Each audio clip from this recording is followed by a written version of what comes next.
ಸಿದ್ದರಾಮಯ್ಯಗೆ ಕಣ್ಣೀರು ಇದ್ದಿದ್ರೆ ಬಕೆಟ್ ತುಂಬತಾ ಇರ್ತಿತ್ತು. ಎಚ್ಡಿಕೆ ವ್ಯಂಗ್ಯವನ್ನ ಮಾಡಿದ್ದಾರೆ ಸಿದ್ದರಾಮಯ್ಯ ಅವರಿಗೆ. ಸಿಎಂ ಸಿದ್ದು ಕಣ್ಣೀರು ಇದ್ದಿದ್ರೆ ಬಕೆಟ್ ತುಂಬತಿರ್ತಿದ್ರು. ಎಚ್ಡಿಕೆ ವ್ಯಂಗ್ಯ. ಸಿಎಂ ಸಿದ್ದರಾಮಯ್ಯರನ್ನ ಕುಟುಕಿದ ಕೇಂದ್ರ ಮಂತ್ರಿ ಕುಮಾರಸ್ವಾಮಿ. ಜೆಡಿಎಸ್ ನಲ್ಲಿ ಇದ್ದಾಗ 58 ಸೀಟ್ ಗೆದ್ದಿದ್ದೆವು ಅಂತ ಸಿದ್ದರಾಮಯ್ಯ ಹೇಳಿಕೊಂಡಿದ್ರು. 1999ರಲ್ಲೂ ಅವರು ಅಧ್ಯಕ್ಷರಾಗಿದ್ರು. ಆಗ ಜೆಡಿಎಸ್ ಎಷ್ಟು ಗೆದ್ದಿತ್ತು? ಆಗ ನಾನು ಸಿದ್ದರಾಮಯ್ಯ ಸೇರಿ ಬಹುತೇಕರು ಚುನಾವಣೆಯಲ್ಲಿ ಸೋತಿದ್ವಿ. ಆಗ ಮಹದೇವಪ್ಪ ಸಿದ್ದರಾಮಯ್ಯ ನಮ್ಮ ಮನೆಗೆ ಬಂದು ಕಣ್ಣೀರಿಟ್ಟಿದ್ರು.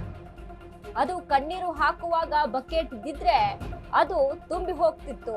ಸಿದ್ದರಾಮಯ್ಯ ವಿಚಾರದಲ್ಲಿ ಕೇಂದ್ರ ಸಚಿವ ಕುಮಾರಸ್ವಾಮಿ ವ್ಯಂಗ್ಯ ಮಾಡಿದ್ದಾರೆ. ರಾಜಕೀಯವೇ ಸಾಕು ಎಂದವರನ್ನ ದೇವೇಗೌಡರು ಸಮಾಧಾನ ಪಡಿಸಿದ್ರು. ಆದ್ರೆ ದೇವೇಗೌಡರಿಗೆ ಅನ್ಯಾಯ ಮಾಡಿದ್ರು, ಬೆನ್ನಿಗೆ ಚೂರಿ ಹಾಕಿದ್ರು. 2006ರಲ್ಲಿ ಕೇವಲ 200 ವೋಟ್ಗಳಲ್ಲಿ ಗೆದ್ದಾಗ ಹೇಗಿತ್ತು ನೆನಪಿಸಿಕೊಳ್ಳಿ. ಜೆಡಿಎಸ್ ಬಗ್ಗೆ ಮಾತನಾಡುವ ನೈತಿಕತೆ ಸಿದ್ದರಾಮಯ್ಯಗೆ ಇಲ್ಲ ಅಂತ. ಸಿದ್ದರಾಮಯ್ಯ ಕಾಂಗ್ರೆಸ್ ಪಕ್ಷ ಬಿಟ್ಟು ಬಂದು 5 ಸ್ಥಾನ ಗೆದ್ದು ತೋರಿಸ್ಲಿ.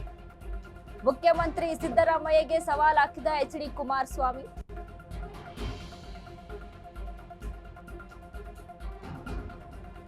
ಸಿಎಂ ಸಿದ್ದರಾಮಯ್ಯ ಅವರಿಗೆ ಕುಮಾರಸ್ವಾಮಿ ವ್ಯಂಗ್ಯವನ್ನ ಮಾಡಿದ್ದಾರೆ. ಜೆಡಿಎಸ್ ನಲ್ಲಿದ್ದಾಗ 58 ಸೀಟ್ಗಳನ್ನ ಗೆದ್ದಿದ್ವಿ ಅಂತ ಸಂದರ್ಭದಲ್ಲಿ ಸಿದ್ದರಾಮಯ್ಯ ಅವರು ಕಣ್ಣೀರು ಹಾಕಿದ್ರು. ಆಗ ಏನಾದ್ರೂ ಬಕೆಟ್ ಇದ್ದಿದ್ರೆ ಆ ಬಕೆಟ್ ಸಹಿತ ತುಂಬಿ ಹೋಗ್ತಿತ್ತು. ಅಷ್ಟರ ಮಟ್ಟಿಗೆ ಕಣ್ಣೀರನ್ನ ಸುರಿಸಿದ್ರು. ಆಗ ಇವರಿಗೆ ಸಮಾಧಾನ ಪಡಿಸಿ ರಾಜಕೀಯದಲ್ಲಿ ಮುನ್ನುಗ್ಗೋಕೆ ಇವರಿಗೆ ಸ್ಫೂರ್ತಿ ತುಂಬಿದವ್ರು ಯಾರು, ಬೆನ್ನು ತಟ್ಟಿದವ್ರು ಯಾರು,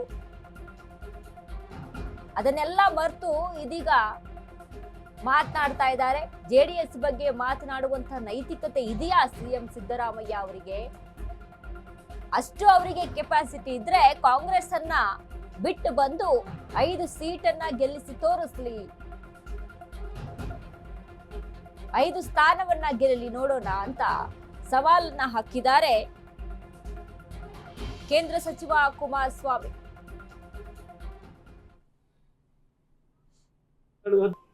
ಈಗ ಇವರು ಎಷ್ಟು ಚುನಾವಣೆಗಳನ್ನ ಗೆಲ್ಲಕ್ಕೆ ಸಾಧ್ಯ ಆಗಿದೆ, ಎಷ್ಟು ಚುನಾವಣೆ ಸೋತಿದ್ದಾರೆ? 1999 ನಮ್ಮ ಪಕ್ಷದ ಅಧ್ಯಕ್ಷಗಳಿವೆ. ಅವರು ಹೇಳಿದ್ದಾರೆ, ನಾನು ಜನತಾದಳದಲ್ಲಿದ್ದಾಗ, ಜನತಾದಳದ ಅಧ್ಯಕ್ಷ ಇದ್ದಾಗ 58 ಸೀಟ್ ಗೆದ್ದಿದ್ದೀವಿ, ಇವರೇ ಸೀಟ್ ಗೆದ್ದವ್ರೆ. ಇದನ್ನ ಪದೇ ಪದೇ ಹೇಳ್ತೀರಪ್ಪ. ನೀವು 99ರಲ್ಲಿ ಅಧ್ಯಕ್ಷರಿದ್ರಲ್ಲ, ಆಗ ಎಷ್ಟು ಸೀಟ್ ಗೆಲ್ಲಿಸ್ಕೊಂಡ್ ಬಂದಿದ್ರಿ? ನೀವೇನಾಗಿದ್ರಿ? ಆ ಅನುಗ್ರಹ ಮನೆ ಒಳಗೆ ನೀವು ಮಾದೇವಪ್ಪ ಇಬ್ರು ಬಂದು ಅನುಗ್ರಹ ಮನೆಯಲ್ಲಿ ಕಣ್ಣಲ್ಲಿ ನೀರು ಹಾಕೊಂಡು ಅವತ್ತೊಂದು ಬಕೆಟ್ ಇಟ್ಟಿದ್ರೆ ಬಕೆಟ್ ನೀರು ತುಂಬ್ಕೊಂಡ್ಬಿಡೋದೇನೋ ಆ ಕಣ್ಣೀರು. ದೇವೇಗೌಡರು ಧೈರ್ಯ ಹೇಳಿ ನಿನ್ ಮನೆಯಲ್ಲಿ ಇಬ್ರು ಅಡಿಗೆಯವ್ರನ್ನ ಇಡಬೇಕು, ಯಾರೇ ಜನ ಬರ್ಲಿ, ಬೆಳಗ್ಗೆ ಸಾಯಂಕಾಲ ಅವ್ರನ್ನ ಎಲ್ಲಾ ರೀತಿಯಲ್ಲಿ ಪ್ರೀತಿಯಿಂದ ನೋಡ್ಕೊಂಡು ಪಕ್ಷ ಕಟ್ಟತಕ್ಕಂಥ ಧೈರ್ಯವಾಗಿ ನೀನ್ ಮಾಡ್ಬೇಕು ಅಂತ ಹೇಳಿ ಉಪದೇಶ ಮಾಡಿದ್ರಲ್ಲಪ್ಪ. ನಾವು ಅಲ್ಲೇ ಇದ್ದು ನಿಂತ್ಕೊಂಡಿದ್ದು ಕೈ ಕಟ್ಟೆ ಹಾಕೊಂಡು. ದೇವೇಗೌಡರು ಹೇಳ್ತಾ ಇದ್ರೆ 1999 ಚುನಾವಣೆ ನಂತರ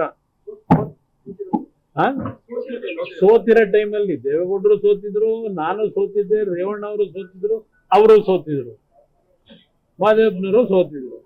ಆಗ ಹತ್ಕೊಂಡು ಅಯ್ಯೋ ನನಗಿನ್ನ ರಾಜಕೀಯ ಬೇಡ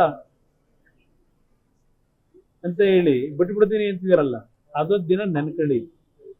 2006 58 ಸೀಟ್ ಗೆಲ್ಲಿಕ್ಕೆ ನಿಮ್ಮೊಬ್ಬರದಲ್ಲ ಕೊಡುಗೆ, ದೇವೇಗೌಡರ ದುಡಿಮೆ. 2002 ಬೈ ಎಲೆಕ್ಷನ್ ಆಯ್ತಲ್ಲ ಕನಕಪುರ ಲೋಕಸಭೆಗೆ, ನಿಮ್ದೇನಪ್ಪ ತಪಾತ್ರ?